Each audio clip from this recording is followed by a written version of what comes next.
Llegado el momento, no se puede esperar más. Muy buenos días, observadoras y observadores.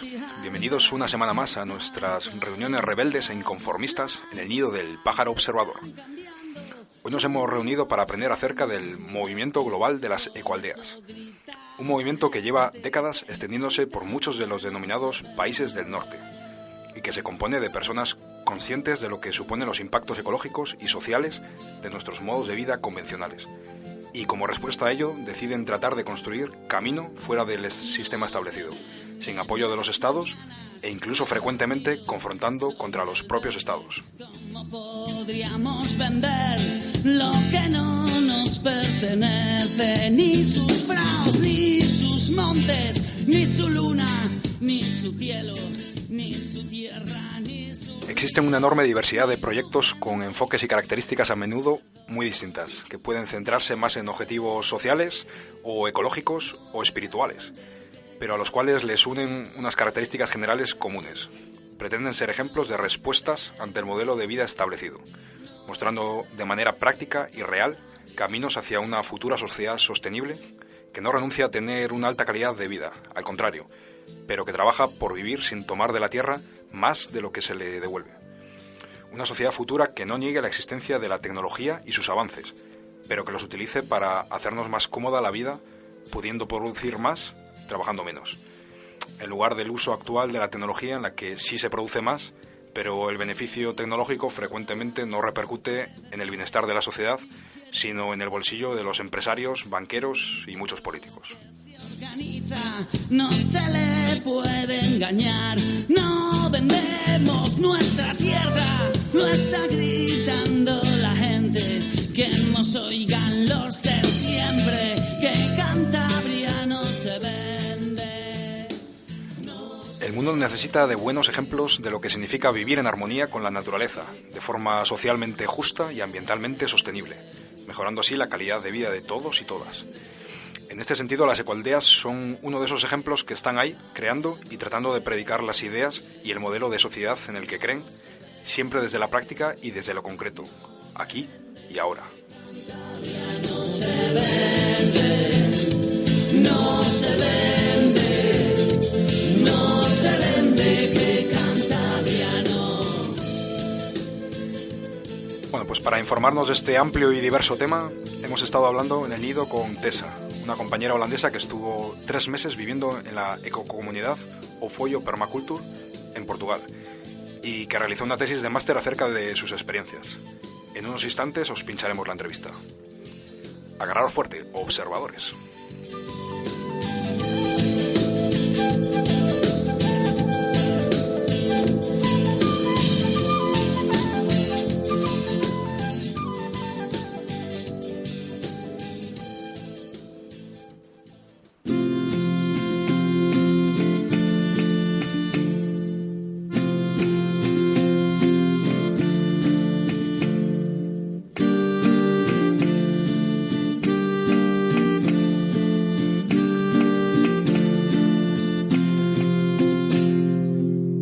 Aquí, que el camino a casa está marcado, al menos aquí, que el camino a casa está marcado por señales y por asfalto, por puñales de un despistado.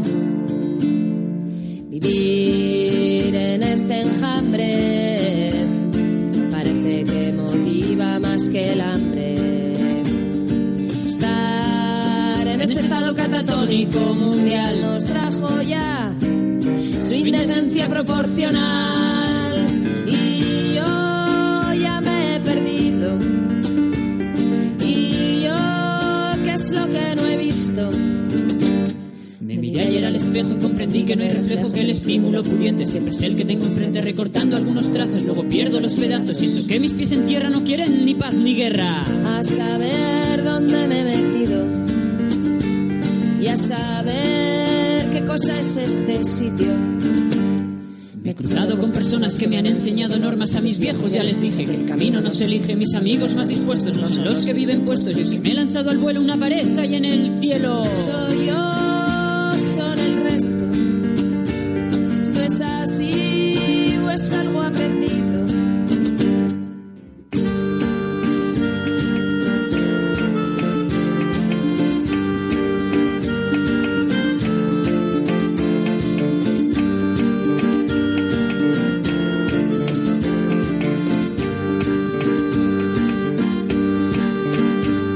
Pensé en tirarme despacito al abismo, agarrar algunas piedras y tirárselas al enemigo.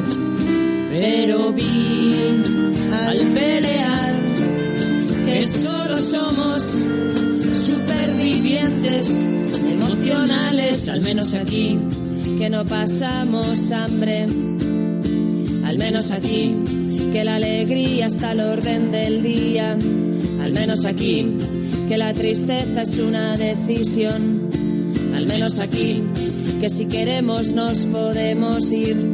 Aquí en el Made in China, producto de Colombia, petróleo desde Libia y alcohol para no pensar, pillando cacho en Cuba, uranio desde Rusia, vistiendo de la India y alcohol para olvidar.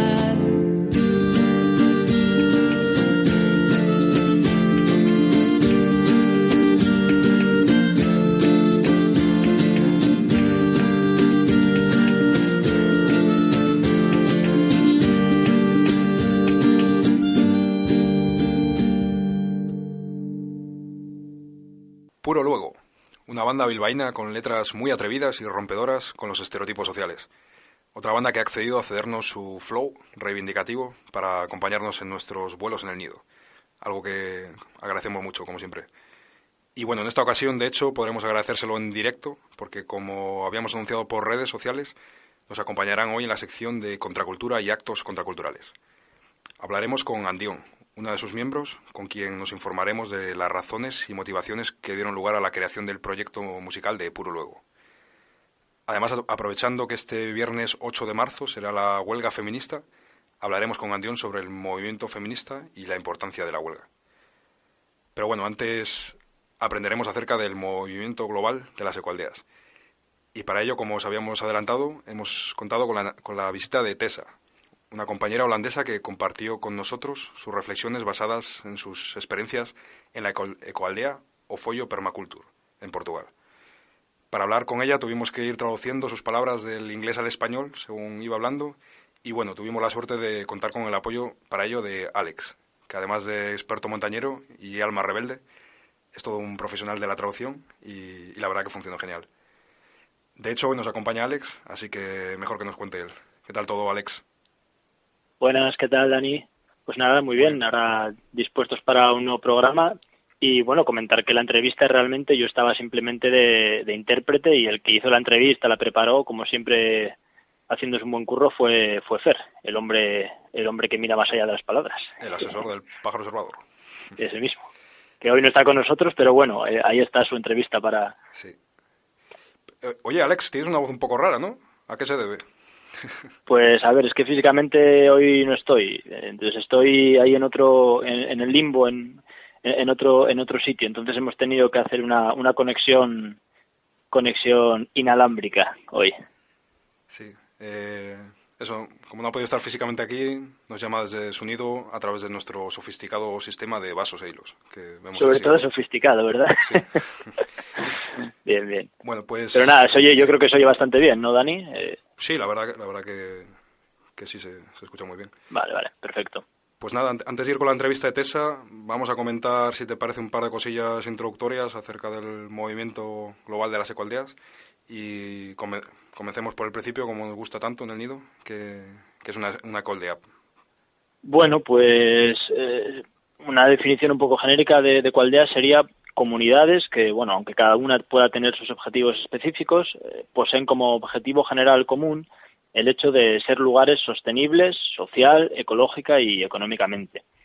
Esto significa que su desarrollo se basa en el respeto por la naturaleza, en el uso de energías renovables y en una sostenibilidad tanto alimenticia como económica, en el reciclaje y en el uso de materiales de construcción ecológicos y, bueno, un sinfín de muchas cosas, ¿no?, relacionadas con esta misma idea. Hemos hablado un poco de los motivos que impulsan a la gente a crear o a vivir una ecoaldea. ¿Te parece si profundizamos más en este aspecto? Bueno, de esto hablamos con Tessa, estaba en la entrevista que hizo Fer, pero bueno, a modo introductorio podríamos decir que los motivos que impulsan a la gente a crear o vivir en ecoaldeas son principalmente de 3 tipos: ecológicos, espirituales y sociales. Por un lado, los motivos ecológicos y la necesidad de reaccionar contra políticas medioambientales que son insostenibles a día de hoy. La gente que vive en ecoaldeas tiende a enfatizar su deseo de vivir en armonía con la naturaleza, la permacultura y la autosuficiencia en la producción de alimentos y la energía. También hay quienes arguyen motivos espirituales para reaccionar contra la filosofía tan materialista del mundo occidental, que en su opinión está vacía espiritualmente, y reaccionan así también contra lo que ellos perciben como falsos dogmas, ¿no? Falsos dogmas de muchas religiones tradicionales. Su énfasis en este sentido se centra, pues, en asumir la responsabilidad de tu propia vida y en el desarrollo personal. Y por último, también hay una motivación social para enfrentarse, bueno, a las relaciones laborales de explotación y a la alienación del individuo, ¿no?, que últimamente se manifiesta, pues, en la institucionalización de las redes de apoyo tradicionales, en la crisis de la familia que se ha considerado tradicional y también en la marginación de los miembros más débiles de la sociedad. En este sentido, pues, estas comunidades enfatizan el restablecimiento de la comunidad y de la cooperación a pequeña escala como forma de organizarse. Y bueno, por la experiencia que tengo yo de gente que he conocido y de lecturas y demás, yo creo que en la mayoría de los casos la gente que vive en ecoaldeas comparte, si no todos estos motivos, al menos 2 de ellos y todo lo relacionado con ello, porque, bueno, en general es una forma alternativa de vivir respecto al modo de vida de la ciudad occidental. Cuando se dice que es un movimiento global, ¿de qué se está hablando? ¿Se llega a extender por todo el mundo, por todos los contextos socioculturales, independientemente si es un país más rico o más pobre? ¿O es un movimiento más bien meramente perteneciente a los países considerados del norte, como hemos comentado en la introducción?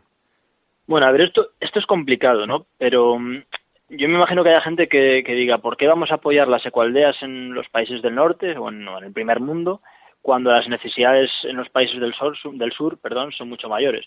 Bueno, yo creo que la respuesta en ese sentido es bastante sencilla. Es precisamente en el norte donde la huella ecológica es enorme y donde estamos viviendo insosteniblemente, no en el sur. Se calcula que el norte utiliza 100 veces más recursos per cápita que el sur. Y es en el norte donde hay una necesidad imperiosa de cambiar nuestro estilo de vida, ¿no? Porque el consumo energético y material que llevamos no es sostenible a largo plazo. Yo creo que tenemos la responsabilidad y además tenemos los recursos como para pasar a la acción. Si lo comparamos con los países del sur, hablamos de África, de muchas zonas de Asia, en Sudamérica en buena medida, la situación es bastante diferente, ¿no? Para empezar, muchos de estos países aún sufren condiciones crónicas de pobreza y falta de democracia que se debe en gran medida a la explotación que los países ricos, que el norte, en armonía, desde luego, con los mandatarios de estos estados empobrecidos, pues lleva décadas y, más de un siglo, de 2 siglos haciendo de sus recursos, ¿no?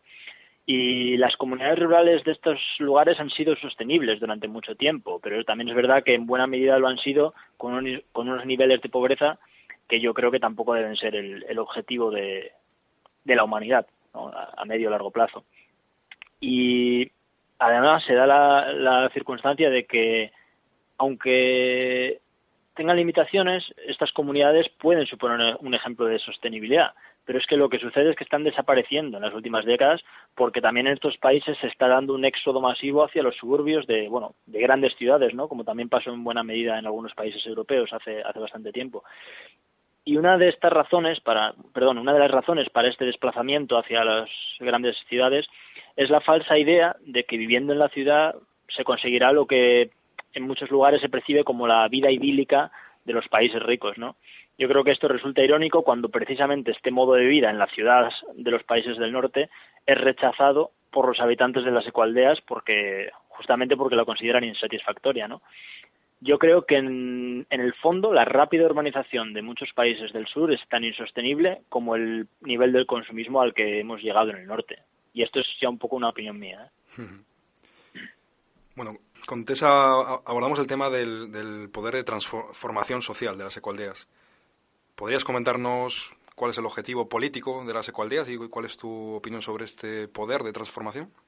Bueno, aquí voy a entrar mucho en el terreno de mi propia opinión y vaya por delante que yo no he estado viviendo en ninguna ecoaldea, sí que he tenido contacto con gente que ha estado en ellas, he charlado bastante sobre el tema y bueno, cada uno se forma su opinión política, ¿no? sobre las cosas y quizá esto es una de las cuestiones más, quizá, no sé si controvertidas, pero bueno, una de las más peliagudas a la hora de hablar de las ecoaldeas, ¿no? En la entrevista Tessa lo explica muy bien y deja claro que no estamos ante un movimiento que, digamos, pretenda dirigir, que pretenda ser la punta de lanza de un cambio socioeconómico, sino que su aspiración sería llegar a ese cambio a través del ejemplo, es decir, dar ejemplo. Quienes apoyan las ecoaldeas consideran que esta forma de vida, la ecoaldea o cualquier cosa muy similar, es la vanguardia ideológica del mundo occidental. Entonces promueve ese cambio social, ecológico y espiritual que busca a través del ejemplo de su comunidad. Es decir, están ahí para demostrar que es posible vivir de una manera armoniosa con el medio natural, con las demás personas y con uno mismo, que esto muchas veces se nos olvida, pero es uno de los puntos también muy importantes de este tipo de proyectos. Y vaya por delante que para mí, en mi opinión, esto es absolutamente necesario. Ahora bien, volviendo a lo que me preguntabas, ¿cuál es el poder de transformación social de las ecoaldeas? Pues es complicado de responder, ¿no? ¿Puede convertirse en un movimiento de masas que impulse un proceso revolucionario, digamos? Yo creo que es complicado. Tengo bastantes dudas porque hemos alcanzado un nivel tan extremo de desarrollo material, de sobrepoblación, de burocratización en los estados, que el concepto de vida de la ecoaldea yo creo que tiene muy difícil oponerse a todo esto. Además, y a pesar de que, en los últimos años se está abriendo y extendiendo más el movimiento, y Tessa nos hablará de esto, ¿no? de cómo ya ha visto una evolución, no deja de ser un movimiento que, por naturaleza, busca aislarse un poco, ¿no? de la sociedad. Esto no quiere decir que esos individuos simplemente quieran vivir en armonía y desentenderse del resto. Yo creo que la gran mayoría tiene la firme intención de confrontar y de resquebrajar poco a poco a la sociedad capitalista a través del ejemplo. Pero sí es cierto que quizá no tenga el poder de convencer y de hacer que la gente se una, que han tenido otros movimientos contestatarios más tradicionales, como el movimiento obrero, como el feminismo, o en los países del sur, que hemos estado mencionando, procesos de liberación nacional, ¿no? en las colonias. No sé si te voy respondiendo más o menos a la pregunta, que igual me estoy yendo por las ramas. Sí, es en cualquier caso un tema muy, muy amplio. Uh-huh. Y bueno, esto último, lo de que quizá no tengan ese poder de convencer a la gente, creo que se puede ver a dos causas principalmente. Por uno, no es una lucha contra una opresión que afecte de forma muy directa al individuo. Por ejemplo, el movimiento obrero, pues igual había gente que estaba en una fábrica trabajando 12 horas al día, o hay gente que está cobrando un salario miserable por un trabajo muy complicado, pues es evidente. La violencia machista o la discriminación de la mujer, pues creo que son cosas que afectan de manera muy evidente a la mujer, y por eso el feminismo les puede tocar tan de cerca. Y el expolio de los recursos o el racismo que han podido sufrir las colonias respecto a las potencias europeas, pues creo que también es muy evidente. Y aparte, y no nos vamos a engañar, irse a una ecoaldea, vivir de una forma, tan comprometida con la ideología que uno tiene, exige una reflexión brutal y exige mucha fuerza, ¿no? para renunciar a lo que estamos acostumbrados. Entonces, yo creo que el movimiento de ecoaldeas va a seguir creciendo y que los países del norte, que en los países del norte debe ser, uno de los faros, ¿no? que guíe los cambios económicos y sociales. La cuestión es si será el movimiento más viable y si debemos centrar nuestras fuerzas en él. Y ahí es donde yo, tengo mis dudas. En el Pájaro Observador ya sabes, Dani, que intentamos siempre plantear una información, dar respuesta a las preguntas, pero yo en este caso dejo los interrogantes y invito a nuestros oyentes a que escuchen las reflexiones y las palabras de Tessa, que bueno, ha estudiado el tema, tiene mucha experiencia y yo creo que lo expondrá, pues bueno, mucho mejor, ¿no? Y con más detalle. Sí, exacto. Y aparte, bueno, lo he dicho, es un tema tan amplio que... Claro, es que para cubrirlo en un programa hacemos lo que podemos, ¿no? Tampoco es fácil. Pues damos unas nociones, pero ahí yo también lanzaría que a los oyentes que realmente, bueno, muchos seguramente ya lo hayan hecho, pero los que no, y les pique un poco la curiosidad con este programa, que se animen a ir a alguna ecoaldea, que realmente hay muchas formas de ir a conocerlas. Incluso algunas igual tienes que hacer algún tipo de intercambio económico, pero generalmente la mayor parte pues trabajas unas horas y a cambio te dan cama y alimento, ¿no? Y luego hay formas que no son directamente ecoaldeas, pero que igual están integradas dentro de ello, que se asemejan, ¿no? Por ejemplo, lo de buffing, ¿no? Que es trabajar a cambio de alimento y de alojamiento en granjas que generalmente son ecológicas y muchas veces están integradas en redes de comercio ecológico, de cooperativas que van mucho en esta línea, aunque no sea directamente una ecoaldea, ¿no? Como tal. Entonces, bueno, yo creo que hay opciones para ir poco a poco conociendo este tipo de experiencias, ¿no? Ya para cerrar este pequeño reportaje antes de pinchar la entrevista, para aquellos oyentes que quieran iniciarse en el tema, tenemos ahí algunas referencias generales para comenzar a tirar el hilo, empezando, por ejemplo, por esta red de buffing que acabas de comentar, que quizá haya gente que no la conozca. Uh-huh. Bueno, pues sí, buffing es una red a nivel internacional, aunque en cada país funciona de una manera, cada país tiene su plataforma buffing y es para, bueno, pues eso, para ir a trabajar en labores agrícolas en una granja o similar a cambio de alojamiento y de alimentación. Y bueno, luego nos lo comenta también Tessa en la entrevista, las ecoaldeas, el movimiento ha formado la Red Global de Ecoaldeas, que por las siglas son GEN, por las siglas en inglés, y que, bueno, impulsó inicialmente Gaia Trust en Dinamarca y que ahora está por todo el mundo.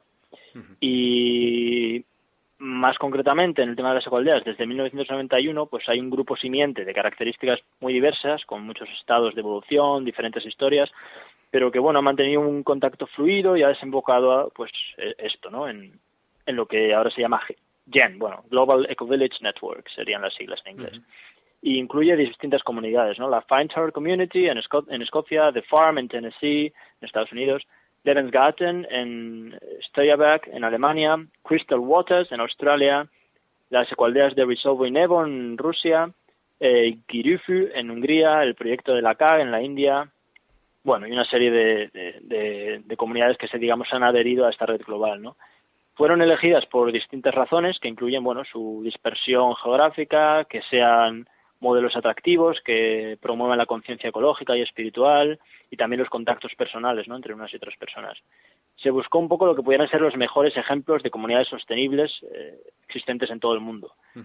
No es que se haya considerado ninguna un modelo perfecto, pero bueno, todas tenían algo que aportar en ese sentido.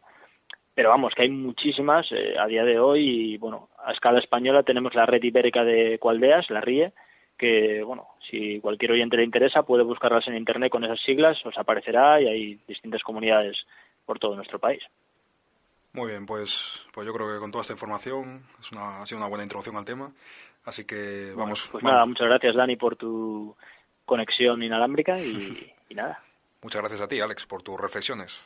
Nos vemos en el próximo programa, yo creo, ¿no? Sí, vamos con esa entrevista, ¿no? Venga. Dentro de entrevista. Hola, Tessa. ¿Qué tal has aterrizado en el nido? Bueno, te hago unas preguntas de introducción. ¿De dónde eres exactamente? Porque además hemos tenido la duda si eres sueca, si eres belga. Bueno, cuéntanos. ¿Qué estudiaste y a qué te dedicas ahora mismo? Hello, Tessa. How was your arrival here at our nest? We want to know where you are from because we are not sure if you are from Belgium, from Sweden. We had a bit of a mess with that. And we would also like to know what you studied and what you're doing at this moment in your life. Oh, that's many questions to start. Muchas preguntas. So, I'm landing here very well. Thank you for welcoming me here.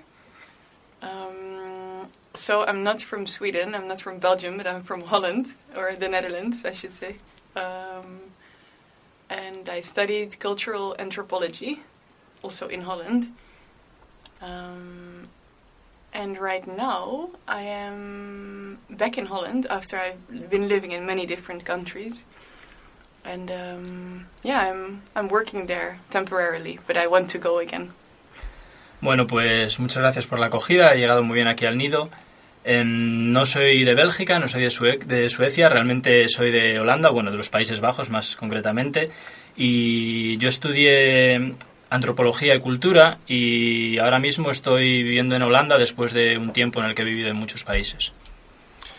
Bueno, pues después de esta breve presentación, y como no tenemos todo el día, nos gustaría ir entrando en materia. Sabemos que realizaste tu tesis de máster sobre el movimiento de las ecoaldeas. Imagino que para ti es de perogrullo, pero para contextualizar un poco a nuestros oyentes, nos gustaría que nos dieras una definición breve de este concepto, la ecoaldea.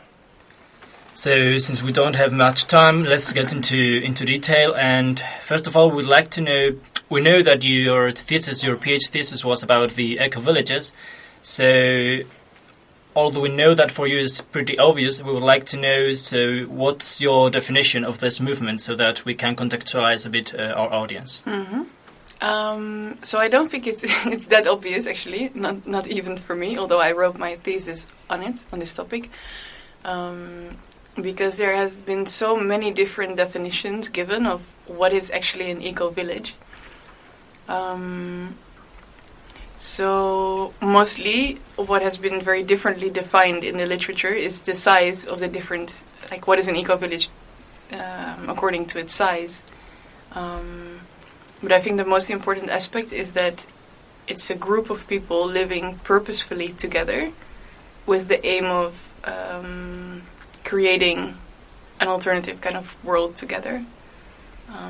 So you also have, like, I don't know, religious communities or socialist communities, for example, like political communities. But I think the aspect of an eco-community is that these people are living purposefully together.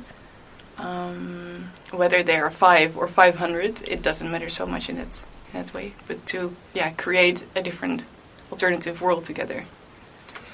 Bueno, pues no creo que sea tan obvio realmente lo que es una ecoaldea, y hay muchas definiciones de lo que es una ecoaldea, y la mayor diferencia estriba en el tamaño. ¿Qué tamaño debe tener, qué número de habitantes debe tener una ecoaldea para ser considerada como tal? Pero a pesar de haber hecho la tesis sobre ello y decir que no lo tengo tan claro, lo más importante yo creo que es que constituye un grupo que vive con un objetivo común, que es el de vivir de una forma alternativa para tratar de cambiar el mundo en el que vivimos. Y hay comunidades con distintas ideologías, como hay comunidades socialistas, hay comunidades religiosas, pero yo creo que lo más importante, independientemente del número de los habitantes, es eso, ¿no? Que viven con un objetivo común, que es el de vivir de una forma alternativa. Bueno, pues nos ha quedado más o menos claro, y después de esta breve presentación, queríamos seguir un poco con la contextualización. ¿Podrías hacernos un breve repaso histórico del movimiento? ¿Qué trayectoria ha seguido y en qué momento se encuentra hoy? Well, thank you very much for your explanation. It's pretty clear now. To dip further into the contextualization of the movement, we'd like to know if you could give us a brief historical review of this movement and how it has evolved in the last years and in which point it is today. So what I think is interesting about this movement, that when it more or less started, I would say in the 70s, it was very much of an anti-movement. So they were very much against everything, against the world, against things that would happen in regular society. So these were really people that would turn away from society purposefully to kind of isolate themselves in groups. And just try to do things in an alternative way, opposite to what was happening in the rest of society. And what I think is really interesting, what I've seen happening now, is that these groups are much more pro rather than against things. And they're really organizing themselves now in a way of looking to the future and seeing what positive changes they could make. So yeah, it's very much inspired from wanting to bring a positive change into the world. and gathering, purposefully again to see what kind of alternative norms they can create together, but also alternative ways of nourishing themselves, like feeding themselves, growing their own food, and reducing also their dependency on the system and the structures that are in place. Bueno, creo que es importante o muy interesante que, a pesar de que en sus comienzos, en los años 70, se trataba de un movimiento un poco anti-todo, estaban en contra de la mayoría de las cosas de la mayoría de las cosas que se hacían en el mundo, y de que era un movimiento en un principio que consistía en aislarse en grupos de la sociedad para vivir de una manera opuesta a lo habitual. Con el tiempo ha evolucionado, y yo diría que ahora es un movimiento pro cosas, es decir, que busca organizarse para crear nuevos espacios, busca mirar al futuro para promover cambios, y en ese sentido es inspirador porque constituye una alternativa, por ejemplo, a la hora de alimentarse, a la hora de criar a nuestros hijos, y bueno, en ese sentido pues es inspirador y una herramienta de cambio. Bueno, pues vamos a hilar un poco más fino y generar un poco de polémica. De hecho, al hilo de lo que has comentado. Hay quien opina que a veces estos proyectos son proyectos aislados de gente que vive de forma muy coherente con su mentalidad, pero que no tienen demasiada conexión entre sí y que no influyen en el resto de la sociedad. Es decir, que no serían revolucionarios. Desde los sectores más conservadores hay quien dice incluso que se aprovechan del resto. ¿Cómo responderías a estas afirmaciones? We are going to get a bit more into detail and try to create a bit of polemic here. There are people who think that this kind of projects are completely isolated. It's people trying to live in a very coherent way with their way of thinking, with their mentality, but they are isolated, not very much connected one to each other, and they do not change the society. That's to say, they're not revolutionary movements. And from the other side, from the most right perspective, there are people thinking that they are just living from other people. So how would you answer to those people, to those opinions? So I think, as I said before, also that these movements used to be much more isolated, like literally kind of people hiding away from society. And actually there is written a lot also, like a lot of critiques about this, that they're creating like some kind of utopia, but just for themselves and with themselves. And it's interesting because the community where I did my research, O Fojo in central Portugal, they were very much also aware of this dynamics and very much trying to break this pattern. So they also said, if you are self-sustainable with yourself, it doesn't exist. It's not possible. They said the only way of reaching like self-sustainability or sustainability at all is to unite as a community, and then not only the eco-community, but like the wider community and the whole region, to create a system that is actually sustainable, because you can depend on each other and you can collaborate together. But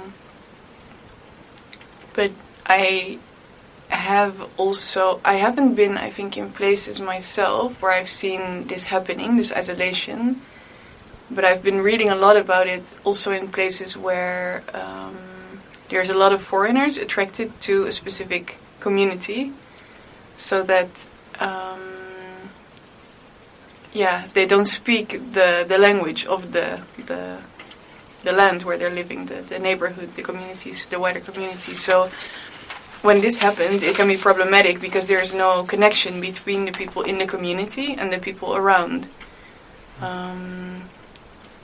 But I very much believe that it's true that if you want to make a change, actually, you need to connect. It's super crucial. And it's not only, I think, with the local community, but also with the kind of worldwide network. And this is why almost all the communities now are part of GEN, it's called, GEN, it's the Global Eco-Village Network. because it's only when you are truly, I think, a movement, a larger movement, that you can represent something. And if you're just living alone on a hilltop and being self-sustainable, then of course you're not going to change the world. You're just going to change your own life, which is, not making an impact on the wider world. Bueno, esto es interesante porque, bueno, como ya dije antes, al principio sí que era un movimiento que consistía un poco en aislarse, en ocultarse de la sociedad. Y yo sí que he leído muchas críticas sobre este tipo de ecoaldeas que consistían en una utopía, pero sobre todo para sí mismos, ¿no? Una utopía en sí misma. La comunidad, por ejemplo, sobre la que yo hice mi tesis, no era esto. Estaba situada en el centro de Portugal y ellos eran muy conscientes de estas críticas, ¿no? De que no podían aislarse de la sociedad y que solo a través de la conexión y la colaboración de unas ecoaldeas con otras podían alcanzar un modelo de cambio que fuera sostenible a largo plazo. Yo lo cierto es que no he estado en lugares donde haya percibido este aislamiento, pero sí que he leído mucho sobre ello. En algunos casos, por ejemplo, se trata de comunidades donde acude mucha gente extranjera, atraídos por su exotismo, y ahí se producen problemas a la hora de comunicarse, de comunicación, problemas de comunicación entre los locales y las personas que vienen de fuera, pues entre otras cosas por el idioma, ¿no? Yo sí que creo que para lograr un cambio a escala global es necesario que haya esta conexión y que las comunidades no estén aisladas entre sí. Y de hecho creo que el movimiento cada vez lo tiene más presente y se ha creado ahora la Red Internacional de Ecoaldeas, que se llama GEM por las siglas en inglés, y está bastante asentada la idea de que solo de esta forma se puede representar un cambio verdadero y que no lleva a ningún lado el vivir aislados encima de una colina de forma muy coherente con nosotros mismos sin influir en el resto de la sociedad. En este sentido, ideológica y políticamente, ¿cómo encuadrarías este movimiento? ¿Qué capacidad de transformación de la sociedad tiene realmente? Well, in this sense, and related to what we have just talked about, how would you define politically and ideologically this movement of the eco-villages, and to which extent has it got a transformation capacity? Interesting question. Yeah, this is also, I think, a question that I left at the end of my thesis to be further researched, because this was not the main topic that I researched, but I think it's really crucial to look at this, because at this moment, although eco-villages are globally connected with each other, they're still relatively small, of course, both in size and in relevance, like in actual revolutionary importance. I do think, though, that the main, I don't know if it's the main political change you're making at the moment, but I think what is really important, what eco-communities are doing right now, is that they're showing like the power of example. Like,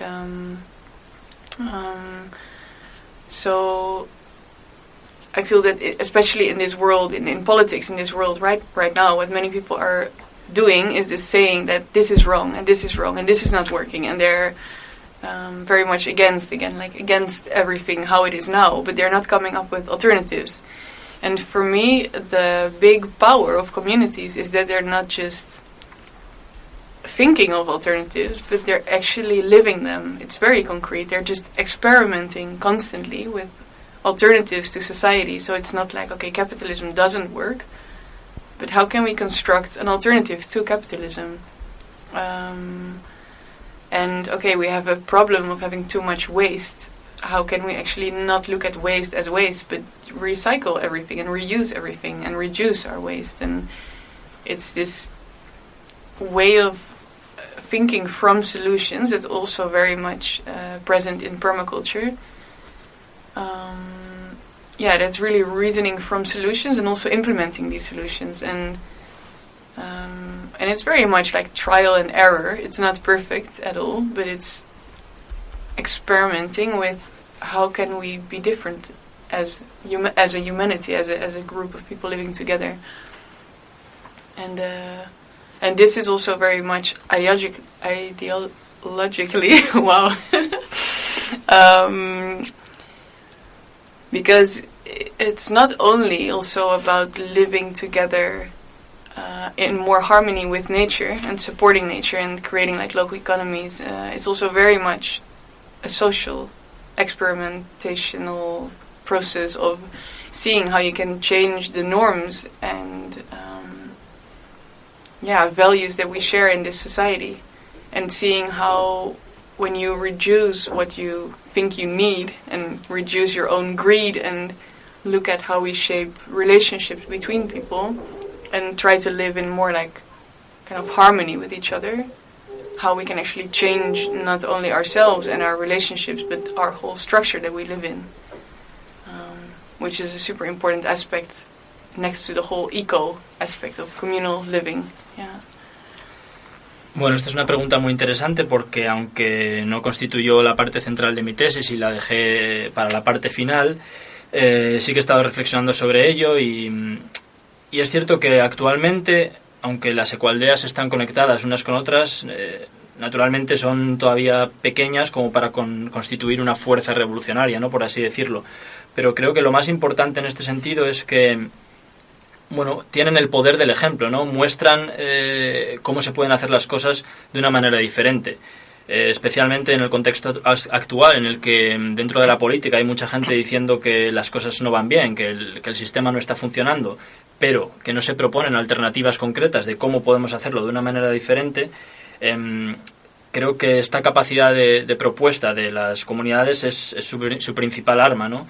En realidad constituyen experimentos en los que la gente trata de construir una alternativa, por ejemplo, al capitalismo, ¿no? O si, por ejemplo, estamos utilizando mucha basura, estamos desperdiciando muchos recursos, pues cómo podemos reutilizarlos y reciclarlos para vivir en mayor armonía. Esta idea de proponer soluciones, que también está presente en la permacultura, es una manera de razonar y de aplicar propuestas concretas que nos permiten organizarnos de una forma mejor como humanidad en su conjunto, ¿no? Se trata básicamente de un proceso de ensayo y error. Y además no solo se trata de vivir en armonía con la naturaleza, sino que también es un proceso de transformación social, en el sentido de que a través de estas comunidades vivimos en una mayor armonía unas personas con otras y cambiamos las normas, cambiamos los valores a los que estamos acostumbrados para reducir nuestra avaricia, reducir nuestra codicia y en definitiva pues crecer como humanidad. Y en este momento, ¿crees que el movimiento está evolucionando? ¿O cómo ves su futuro? ¿Va realmente a más o crees que es un modelo que se va a quedar para unos pocos, que va a ser minoritario, aislado? Well, and currently, do you think that the movement is evolving, or how do you see its future? Do you think that it's going to be bigger and bigger, or do you think that it's a model that will always be kind of a part of a minority and will remain isolated from society? Interesting question. I think that what I've seen happening is that it becomes more relevant, not always out of free choice, but also out of people are forced to consider kind of this way of life as a necessity almost.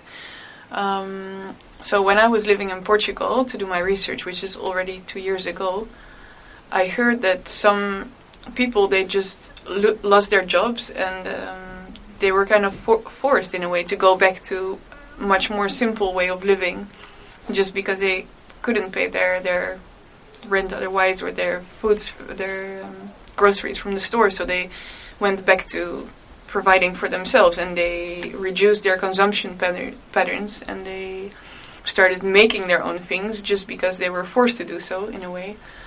But I think in this world where we see a lot of changes happening now, and we are realizing more and more that we might not always be able to keep this luxury that we are having now, I think the eco-villages are kind of one step ahead and showing that there are alternatives possible, very much possible, and that it's also not necessarily with less comfort or less luxury that you have to reduce your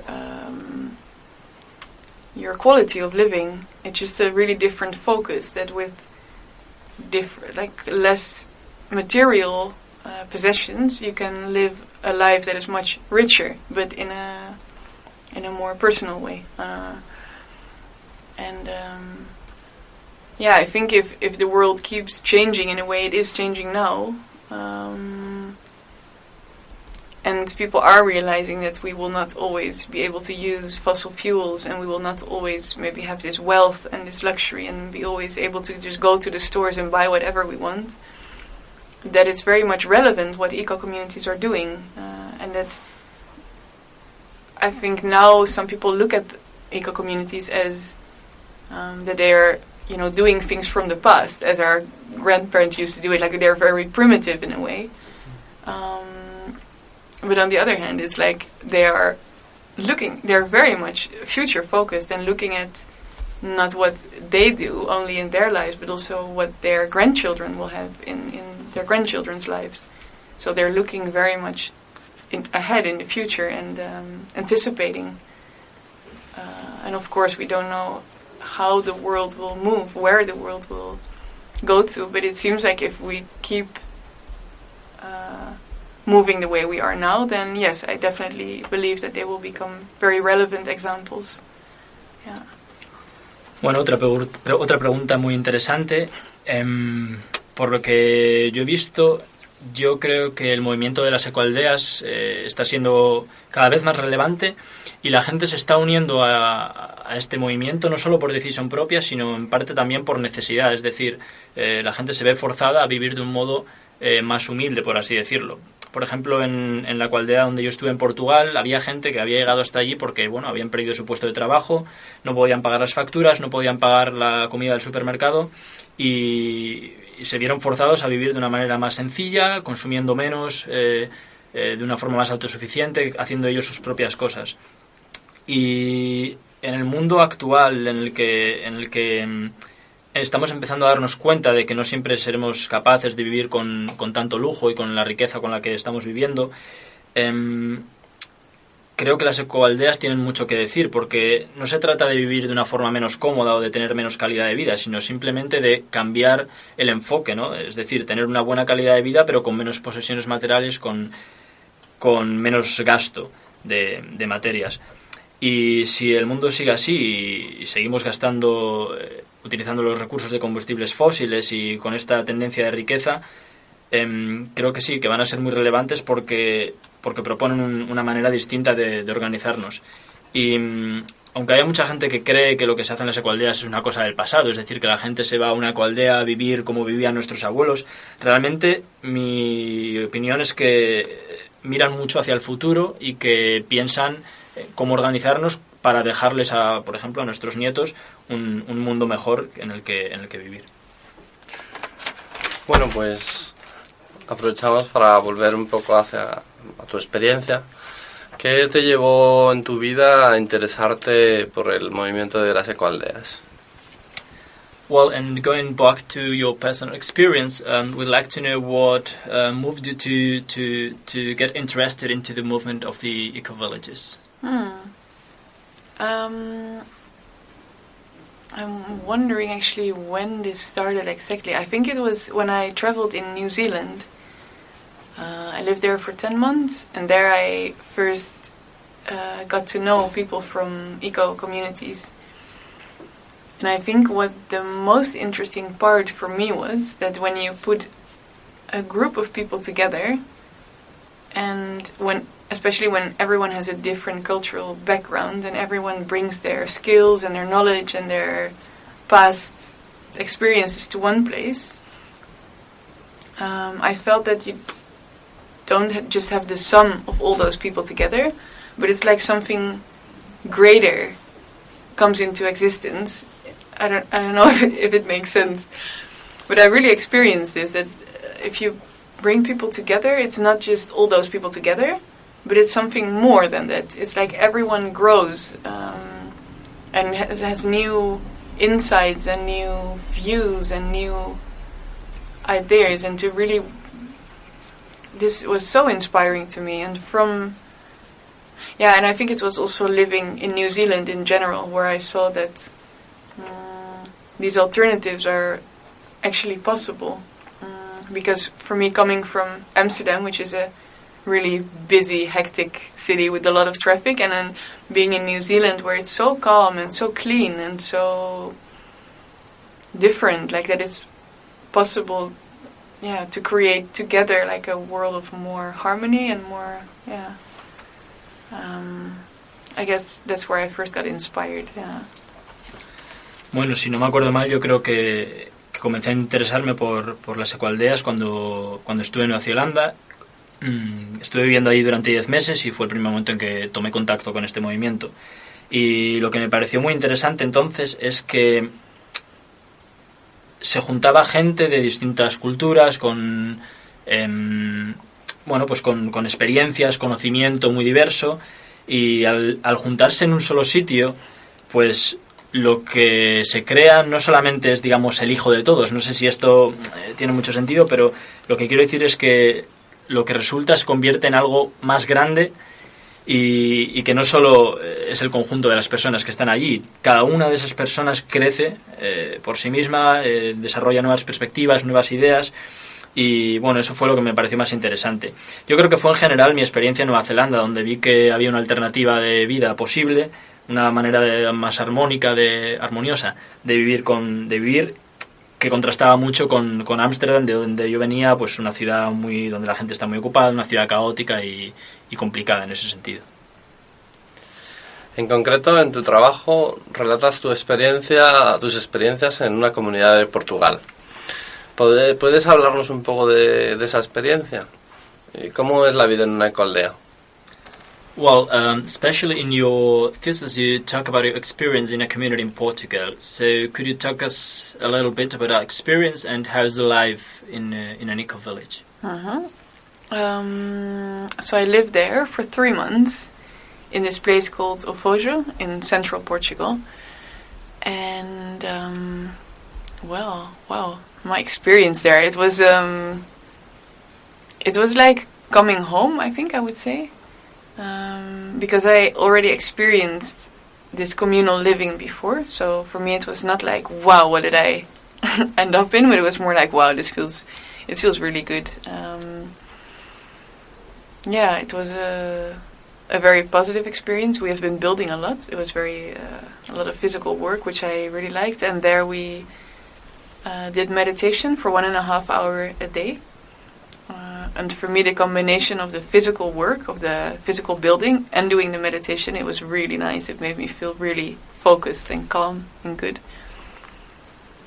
And I think the question, like, what is life like in general in a community? It's difficult because communities are so different. Some have, like, when I was living there, we were 11 people. Some communities have, like, I don't know, you have Auroville in India, which has like several thousand people. But I think in general there is a high level of sharing, so really sharing what's actually alive inside you every day. There's a lot of collaboration, so taking on projects together. And really, you just share so much. You live together like almost like a family, but then with people that are not your family, but you live together, you eat together, you work together, you share your lives together in such an intimate way that this for me really creates the community experience. Bueno, yo estuve viviendo en Aflojo, en el centro de Portugal, durante 3 meses, y diría que para mí fue como una vuelta a casa. Para mí no fue algo distinto, algo novedoso, porque yo ya había experimentado la vida en una comunidad antes. Entonces, bueno, en general para mí fue una experiencia muy buena y muy positiva. Hicimos mucho trabajo físico, que a mí me gusta mucho el trabajo físico, construimos mucho y a la vez también tenía 1 hora y media de meditación diarias. Entonces, esta combinación del trabajo físico y de la meditación, me hacía sentir muy bien, me hacía sentir muy, muy centrada en mi vida. Y en cuanto a la pregunta de cómo es la vida en una caldea, pues es difícil de responder porque hay ecoaldeas muy diferentes, ¿no? En esta comunidad estábamos 11 personas, pero hay algunas donde viven más de 1000 o miles. Pero bueno, en general yo creo que el punto en común es que se trata de compartir, de de compartir las experiencias que todos llevamos dentro y de colaborar para crear un proyecto en el que en general se vive como en una familia, pero con personas que no son tu familia. Comemos juntos, trabajamos juntos y bueno, la idea es esa, la de compartir y colaborar. ¿Le recomendarías a nuestra audiencia convivir por algún tiempo en esta o en alguna otra comunidad de este estilo? ¿Por qué?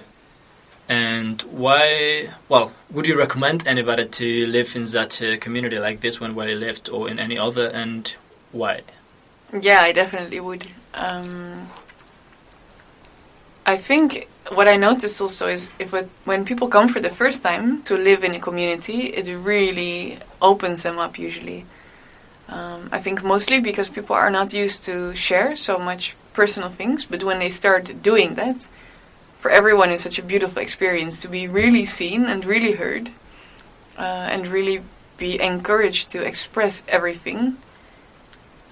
Which is really a tool for community living, because when you keep things to yourself, you cannot live together harmoniously. So when you share, you know that, okay, you're not in a good mood, it's nothing personal, it's because of something that happens inside of you, personal.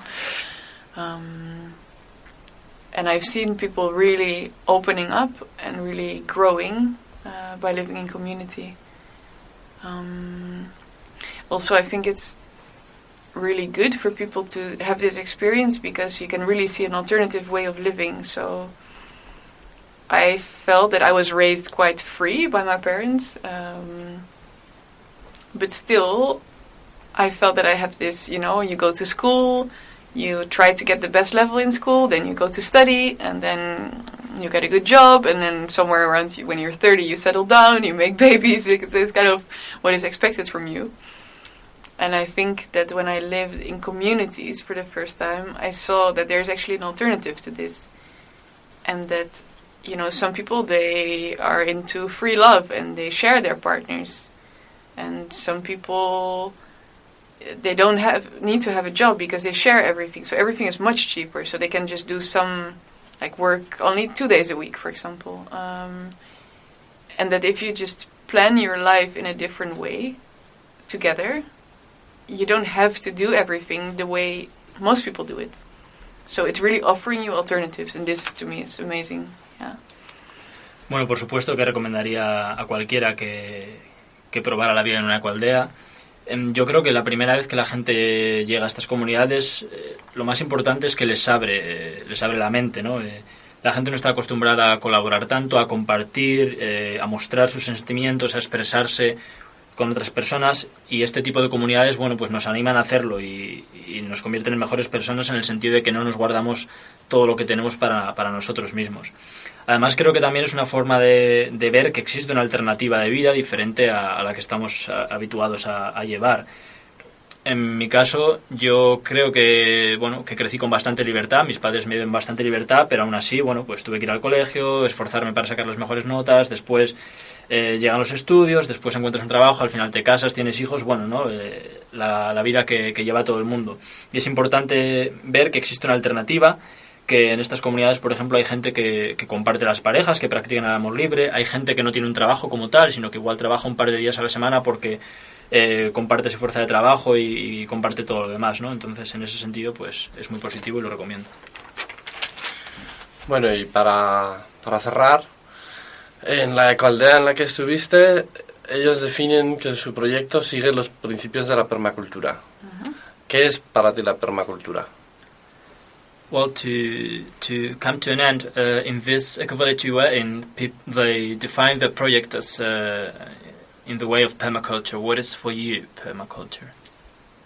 For me, it means that human beings, design their systems of living, so both socially, economically, ecologically, on the naturally functioning systems of nature. I hope you can get that down. It's quite specific.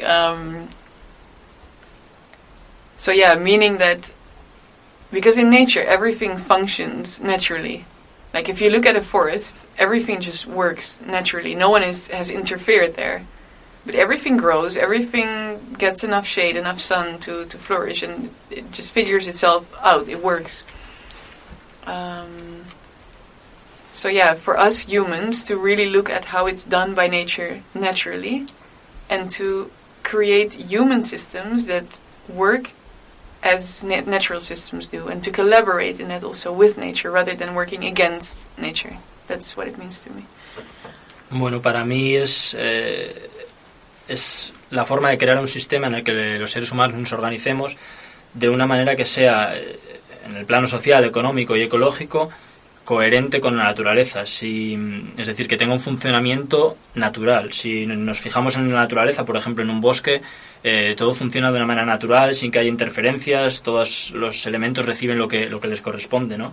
Y yo creo que la permacultura consiste en eso, en colaborar y bueno, crear sistemas de convivencia humana que sean armoniosos con la naturaleza. Bueno, pues con esto llegamos al final. Y para cerrar, bueno, ¿qué planes de futuro tienes? ¿Volver a otra comunidad? ¿Fundar una nueva? ¿O quizás sucumbir a las garras del capitalismo? ¿Comprarte una casa? ¿Un coche nuevo? ¿Y dejar este tipo de etapa como parte de tu juventud alternativa pasada? Es broma, pero bueno, queremos saberlo. Well, to finish the interview, we'd like to know which are your plans for the future. If you're planning to go back to another community, to create a new one, or even succumb to this capitalistic world, to buy a house, a new car, and put an end to this this time in your life as part of your youth, which comes to an end. No. Yeah, so my plan is quite specific, actually. What I would love to do, as in New Zealand, when I was living in New Zealand, I had a van, a big car, with a bed in the back that I could sleep in. And I would love to have this again, so I'm saving up some money now. And hopefully in maximum 2 years, I'll be on the road again in my own van and traveling between communities in Europe to learn from each place. And I don't have any intentions to start my own place, because I know what a huge process that is, but I would like to see where I feel good, and if I feel really good in one place, maybe stay there. Yeah, because it is my intention for sure to live in communities for the rest of my life. It feels the most logical to me. Yeah. Bueno, no, por supuesto que no sucumbiera a las garras del capitalismo. Mi propósito es bastante específico. De hecho, cuando estaba en Nueva Zelanda vivía en una furgoneta en la que tenía una cama en la parte de atrás. Entonces mi propósito ahora es ahorrar todo lo que pueda para, como mucho de aquí a 2 años, tener mi propia furgoneta y en ella recorrer Europa de una comunidad a otra. Y aunque no tengo idea de formar o fundar mi propia comunidad, porque eso es una tarea enorme, difícil de abarcar, sí que estoy abierta a quedarme en una ecoaldea si estoy a gusto, porque para mí es la forma más lógica de vivir. Bueno, pues esto es todo. Mucha suerte con tu vuelo y hasta pronto. Well, this was all for our part. Good luck with your flight and see you soon. Thank you. Thank you for the interview. Muchas gracias por la entrevista. ¿Os animáis a volar hasta el nido con nosotros? ¿Tenéis ideas y propuestas para futuros programas y secciones? Buscamos gente con ganas de hacer radio para formar parte de este proyecto y crecer juntos. Contáctanos por Facebook o Twitter y... ¡Sigamos volando juntos!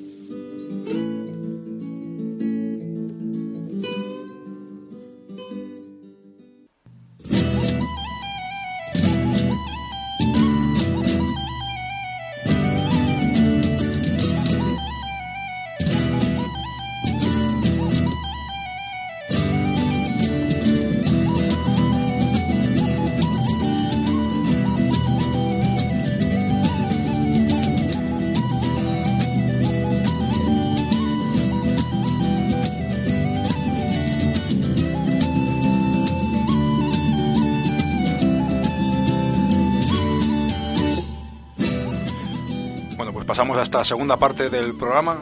Entramos en la sección de contracultura y actos contraculturales. primer lugar, como os hemos avanzado, vamos a pincharos la entrevista que le hemos hecho a Andió, de la banda bilbaína Puro Luego.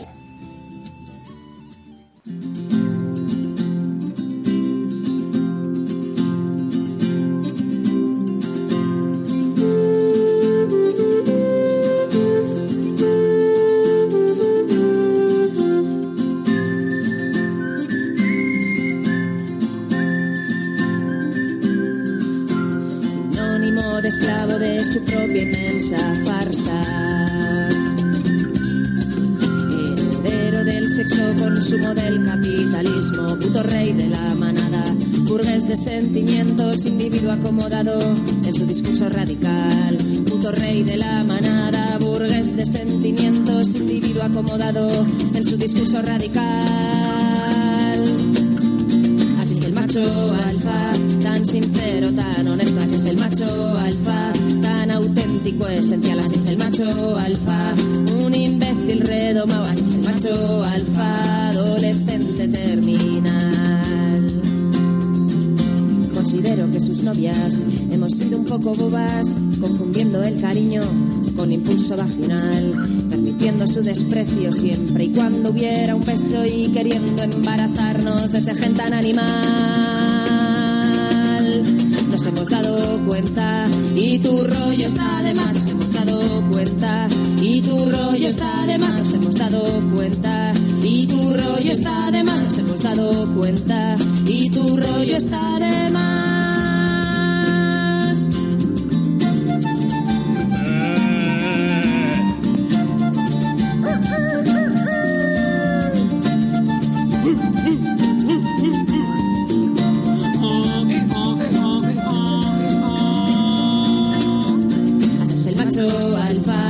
Sincero, tan honesto, así es el macho alfa, tan auténtico, esencial, así es el macho alfa, un imbécil redomado, así es el macho alfa, adolescente terminal, un imbécil redomado y que a gusto me queda.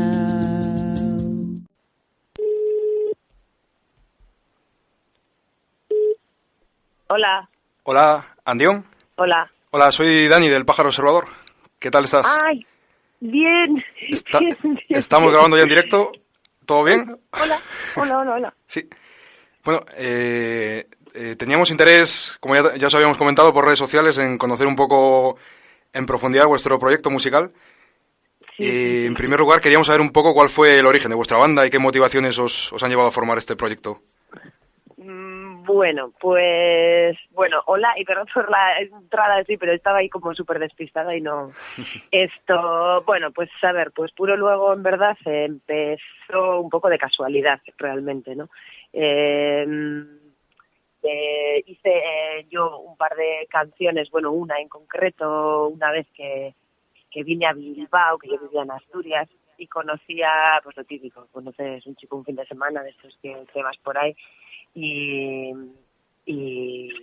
quise volver a quedar con él. Él era cantautor, quise volver a quedar con él y él no quiso. Entonces dije, así pues voy a darte de lo tuyo, y entonces le escribí una canción a él y así pues yo qué sé, me dio por ahí. Y entonces fui a Bilbao y le llamé y fui a su casa y se la canté. Y claro, como me divertí tanto en el hecho en sí, dije, pues si puedo hacer una, voy a hacer otra. Y entonces hice otra, y luego hice otra, y luego hice otra, pero bueno, un poco así como por diversión, ¿no?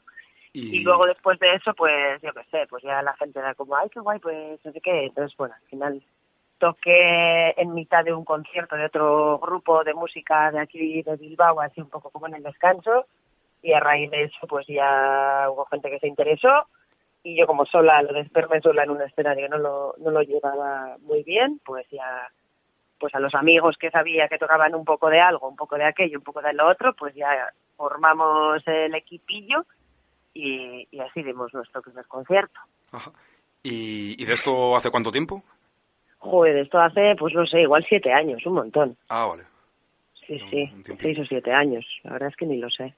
Bueno, y tenéis canciones cuyas letras sentimos que tratan de romper con los estereotipos sociales, especialmente los de género. ¿Y nos puedes hablar un poco, nos puedes hablar un poco acerca de los mensajes que tratáis de transmitir? Sí, yo no lo concretaría en ninguno en concreto, o sea, no diría especialmente en este, especialmente en el otro, porque al final es más genérico, o sea, nunca escribimos una canción, o si la escribo yo, o sea, la escribo junto a José, que ahora ya escribimos canciones juntos. Nunca hay un vamos a darle media vuelta a este tema o vamos a darle media vuelta a este otro, sino que al final, como planteas un tema y tus propias vivencias, al final, si sientes injusticias o si sientes desigualdades o si sientes lo que sea que sientas, no lo sientes en una cosa, lo sientes en todo lo que hay. Entonces, al final, pues sí, es verdad que yo, al ser mujer, igual tiendo más a hablar de eso, porque igual es en lo que más me puedo sentir, yo qué sé, o me he sentido vulnerable o me han pasado más cosas, ¿no?, a lo largo de la vida, pero yo qué sé, con el tema también de las riquezas y pobrezas, etcétera, pues con esos temas también al final yo creo que la perspectiva siempre es un poco la misma, lo que pasa que en direcciones, pues eso, depende de qué tema estés hablando.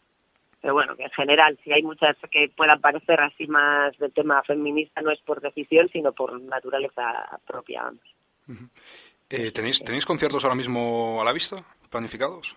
Pues solo uno, porque yo he estado hasta dentro de una semana, estoy trabajando en un trabajo que no me deja fines de semana, así, nunca sé mi horario, entonces planificar conciertos yo lo tengo muy difícil, pero como me he enterado que me van a poner en un trabajo más de lunes a viernes, de estos así más normales, que no sé si lo soportaré, pues sí, hemos empezado bueno, pues nos llamaron justo para hacer uno en mayo, ya hemos dicho que sí, yo creo que lo que viene siendo verano y así haremos conciertillos.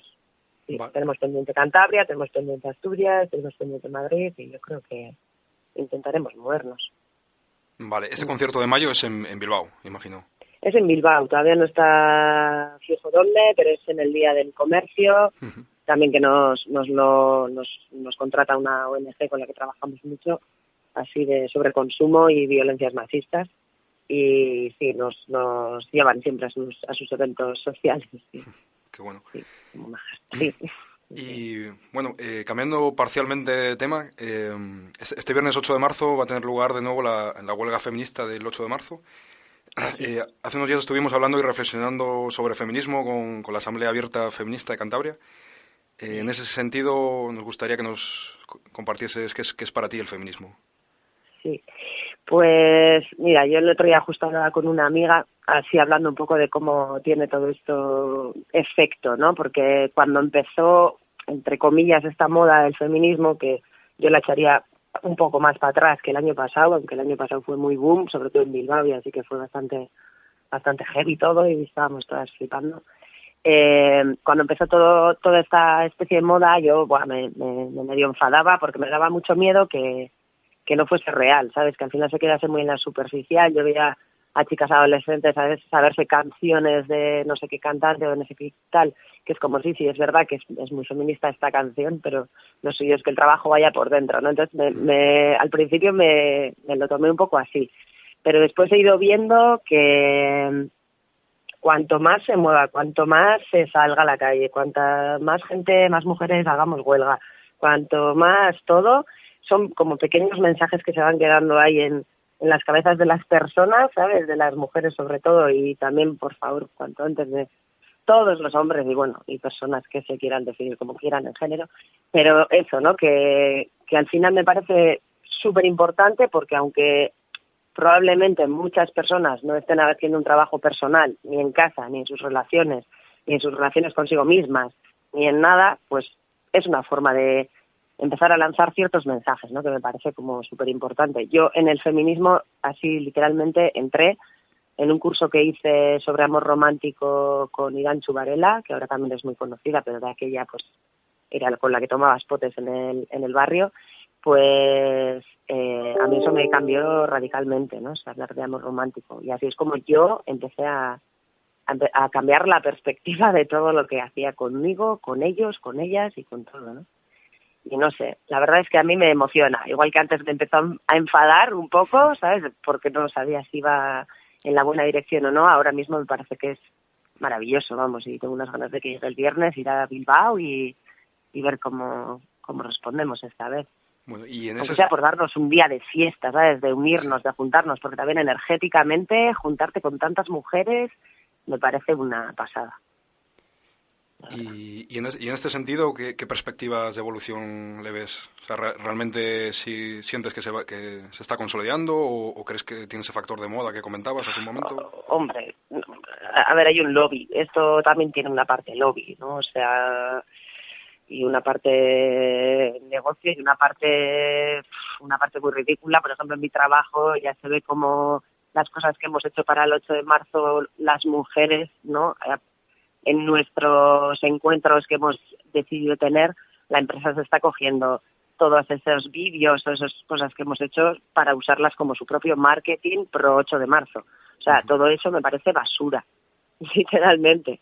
Pero confío no tanto en la empresa, ni en el capitalismo, ni en los jefes, ni en los que dirigen, ni en los marketing, ni en nada, como en las personas, sobre todo en las mujeres, que nos demos cuenta que nos damos cuenta y que lo vivimos, y la que no lo ha vivido lo va a vivir, que va a necesitar hacer ese trabajo y va a necesitar saber ser feminista si todavía no se lo sabe, vamos. O sea que yo poniendo la mano en el fuego por las mujeres, estoy segura de que va a ir a un buenísimo puerto y se van a conseguir cosas, pues tarde o temprano, muy importantes para el mundo entero, vamos, ya hasta para los pájaros, quiero decir, o sea, ya no solo para nosotras, sino para todo el mundo, y para todo, y para los árboles, y para todo, porque al final es una cuestión sistémica, es una cuestión de cuidado, y cuidar es cuidar, no puedes decir cuidar una cosa sí y otra no. Entonces, así que nada, pues sí, creo que va a ir fantástico.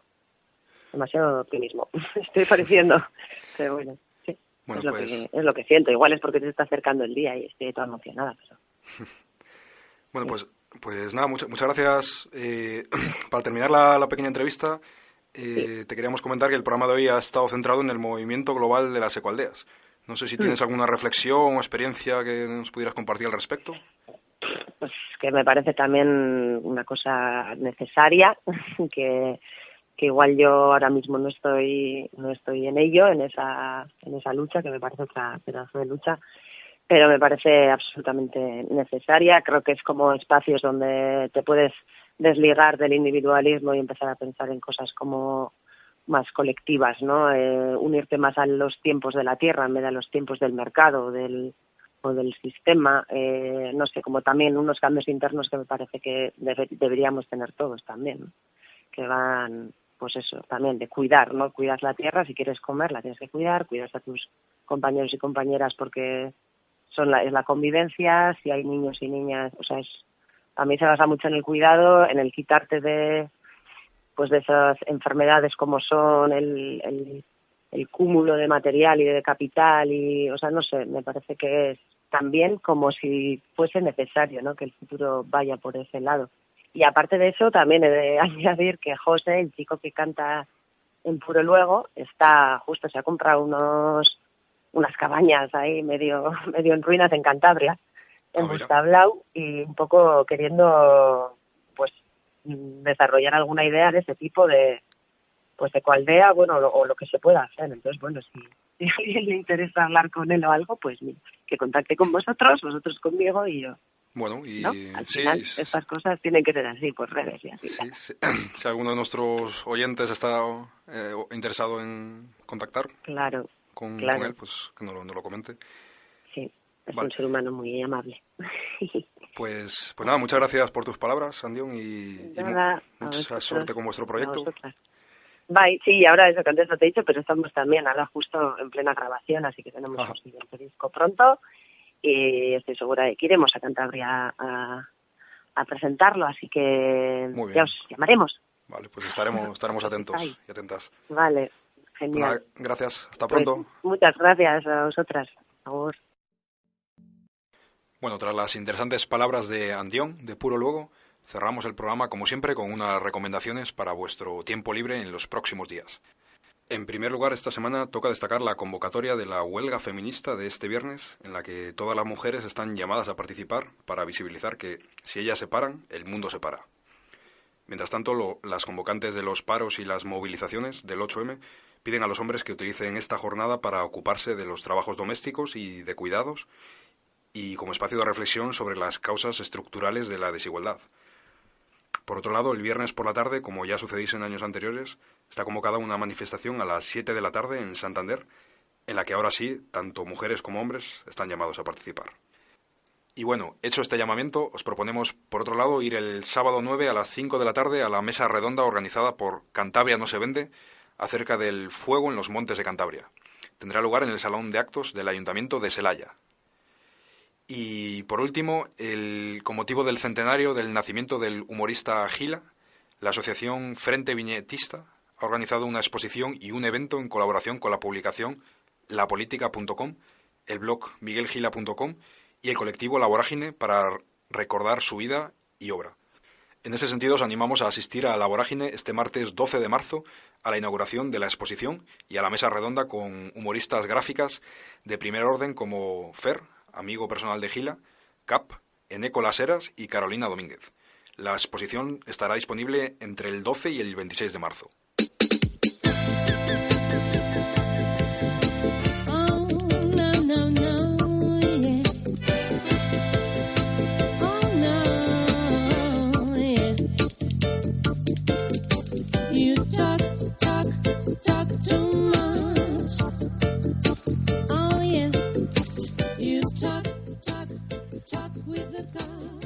Bueno, nos hemos alargado un poco más de lo habitual hoy, pero esperamos que a pesar de ello os haya parecido un programa dinámico, con flow, y os haya enganchado hasta este momento, en el que, como siempre, Inés Pardo viene a decirnos que we talk too much, que hablamos demasiado y que toca cerrar el chiringuito por hoy. Seguiremos volando en el nido muy pronto. Os vamos informando, como siempre, por redes de los próximos temas que iremos abordando, siempre tratando de poner el foco en temas de los que otros medios de comunicación no informan. Seguid volando libres con nosotros en el nido de El Pájaro Observador.